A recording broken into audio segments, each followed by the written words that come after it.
O lucro do Banco do Brasil caiu 18% no segundo trimestre de 2016. Essa notícia é do dia 11 de agosto de 2016 e nós estamos aqui no dia 13 de outubro de 2016.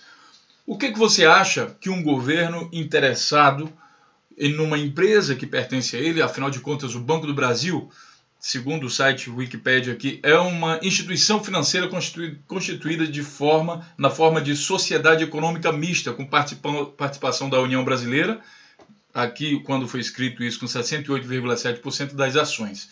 Juntamente com a Caixa Econômica, o BNDES e o Banco da Amazônia e o Banco do Nordeste. O Banco do Brasil é um dos 5 bancos estatais do governo brasileiro. Então eu olhei aqui atualmente, hoje que é 13 de outubro, eu olhei aqui a participação, a composição acionária, a União Federal está com 54,4%. Ou seja, se o Banco do Brasil lucra, esse dinheiro, teoricamente, o lucro do Banco do Brasil, pode ser revertido aí em algumas ações do governo para investimento em determinadas áreas. Ou mesmo pode ser utilizado para financiar o desenvolvimento do país. Não precisa nem necessariamente você tirar dinheiro de lá para colocar na educação, saúde, enfim. Você pode pegar esse dinheiro do banco, afinal de contas o banco precisa lucrar para poder fazer investimentos na infraestrutura e em outras coisas mais interessantes.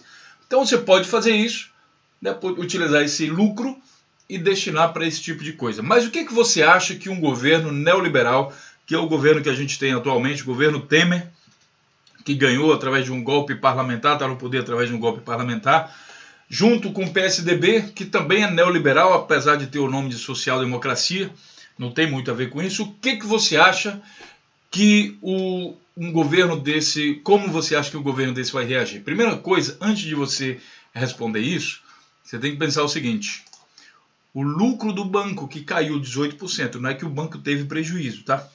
Os ganhos somaram 2,465 bilhões no período. Ele teve lucro. Só que o lucro que caiu, não interprete errado, não é prejuízo. O Banco do Brasil não teve prejuízo. Até agora não teve. O que o governo faz? Voltando. Primeiramente, fora Temer.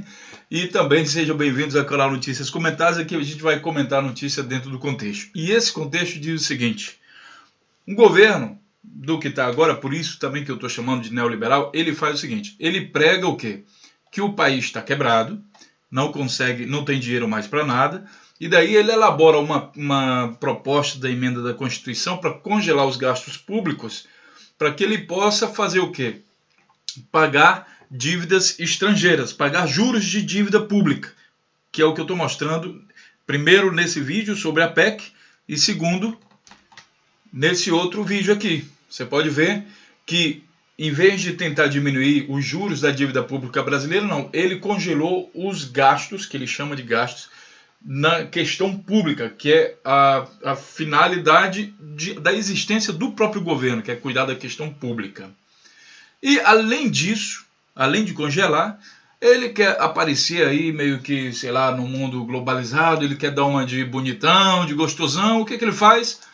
Manda o presidente do Banco Central fechar um acordo para emprestar dinheiro ao FMI, uma instituição também financeira que vive de ganhar dinheiro. Não é que o FMI esteja morrendo de fome, não tem ninguém lá morrendo de fome. O FMI pega o dinheiro dos outros a juros mais baixos para emprestar para os outros a juros mais baixos. Além disso, o que o FMI faz? Ele chega num país pobre e diz assim: ó, um país que está quebrando, eu te empresto dinheiro. Mas aí você tem que cortar os gastos com educação, com saúde, com saneamento, com estrada e tudo mais. A gente quer que o seu país pare de gastar.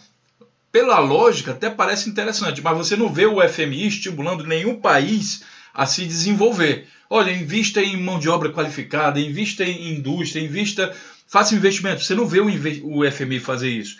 Ele só chega para quê? Para botar medidas de austeridade. Medidas de austeridade levam o país para baixo, porque ninguém está preocupado em crescer, é só em cortar a gordura. Corta a gordura, chega um momento que chega na carne, continua cortando, chega no osso, até, meu amigo, que você vai parar na cova. Correto? E o que mais que um governo neoliberal vai tentar fazer? Ele vai dizer, olha, voltando aqui ao banco, primeiro ele bota essa PEC aqui para acabar com os custos, tá? E aí ele vai fazer o quê? Ele vai modificar a diretoria do banco, já que ele começou agora, para entrar na filosofia dele.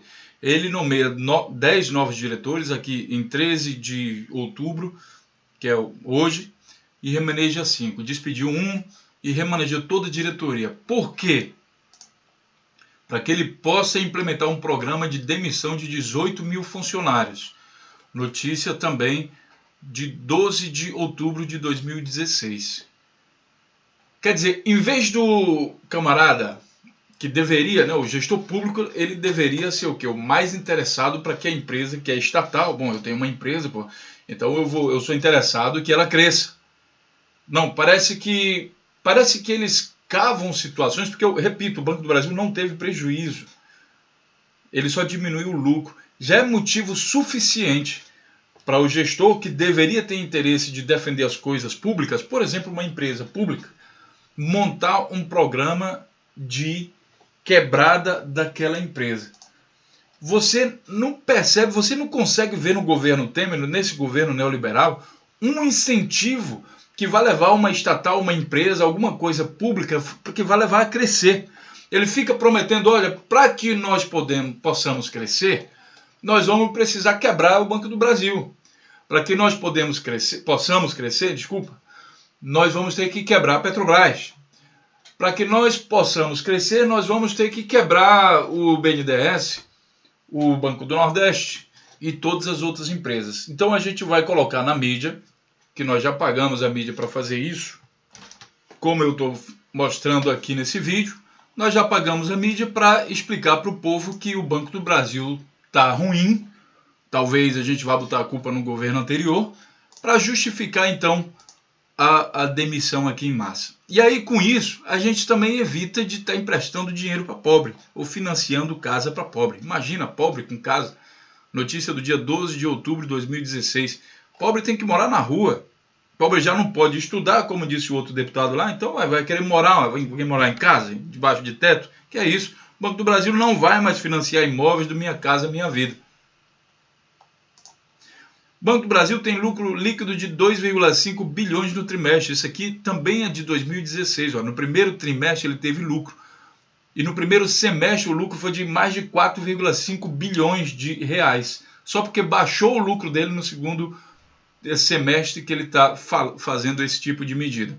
O lucro do Banco do Brasil cresce 28% em 2015 e atinge 14,4 bilhões. Em 2015, ainda no governo da Dilma, o Banco do Brasil continuava crescendo. É uma instituição pública forte. Para quê? Para que você possa, por exemplo, financiar imóveis para a população de baixa renda.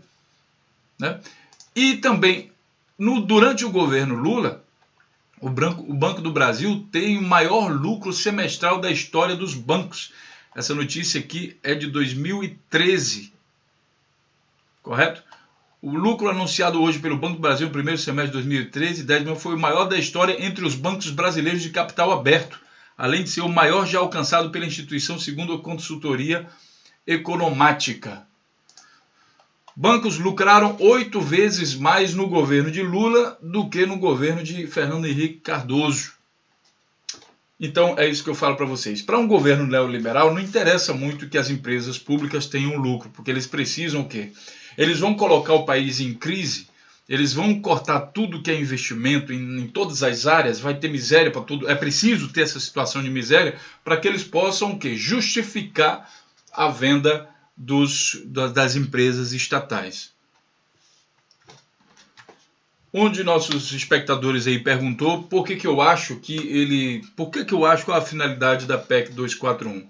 Olha, eu vejo dessa forma, o cenário que está se desenvolvendo aqui, embora outros tenham me pedido também notícias boas, mas eu vejo aqui uma coisa ruim, pessoal, porque assim, a PEC ela congela os investimentos em todas as áreas, e eu acho que o objetivo disso, o que eu sinto analisando essa mídia toda aqui que a gente faz, é que o motivo disso é para que você possa então ter a desculpa da miséria, ter a desculpa de o país estar quebrado, para justificar a privatização de todas as empresas estatais, inclusive a Petrobras.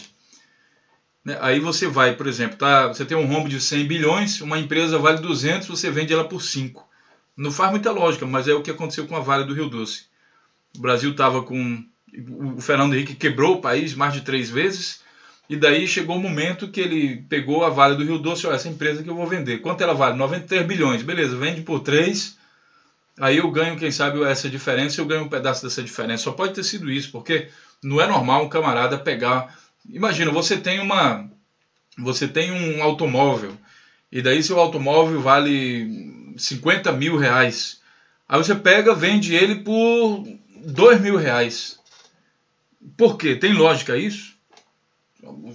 A lógica, ou você tá doido, ou você ganhou na loto e esse carro você vendeu só para fazer graça mesmo. Não sei qual é o motivo isso. De qualquer maneira, isso não aconteceu com o Brasil. O Brasil não estava doido e nem ganhou na loto. A empresa estatal que era brasileira, a Vale, foi vendida a preço de migalha. Veja bem, eu não sou contra a venda, não sou contra a privatização. Eu acho que a gestão privada de empresas, ela é mais eficiente do que a gestão pública, porque na gestão pública tem muita interferência do Estado, forma-se quadrilhas e tudo mais. Eu acho assim que é melhor, correto? Só que se eu tenho alguma empresa e quero vender a empresa justamente para pagar uma dívida, eu não vou colocar o valor da empresa lá embaixo, certo? Se eu colocar lá embaixo, eu estou com alguma má intenção. Coisa boa não é. Deixe seu comentário e a gente se vê então no próximo vídeo.